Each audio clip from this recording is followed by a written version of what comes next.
అప్పుడే గమనించావా? అంటే మీరు గమనించారా? చాచా నేనేం గమనించలేదే. అయినా ఓడితే క్యాజువల్ గా నిలబడుకోండొచ్చు కదా. సైట్ వేసేవాడైతే మన ఇంటి వరకు ఫాలో అవుతాడు కదా. బావ చెప్పినట్టు తిరుపతిలో జాయిన్ అయిపోతే సరిపోతుంది. సరే పదవే, నేను ఇంటికాడ వదిలిపెట్టేసి నా చెల్లిని తీసుకురావాలి. పదా. కానీ అప్పటి వరకు నేను ఇక్కడే ఉండాలి కదా. వీడిని ఎలాగోలా మేనేజ్ చేయాలి. మీ చెల్లి దగ్గరికి ఏ టైంకి వెళ్ళాలండి? ఇంకా హాఫ్ అన్ అవర్ టైం ఉంది. అమ్మయ్యా, నా వల్లే లేట్ అయిపోయిందని భయపడ్డాను. ఇంకాసేపు అక్కడే ఉంటే అదే జరుగుండేది. లేకపోతే వాడు నా చెల్లికే సైట్ వేస్తాడా? నా చెల్లి జోలికి వస్తే ఎవరిని వదిలిపెట్టను. మీరైనా అంతే కదండి.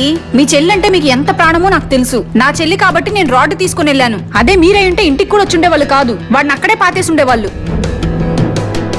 సరేలే, నువ్వు ఇంకా ఇంట్లోకి వెళ్ళు. టైం అవుతుంది, నేను చెల్లిని తీసుకొస్తా.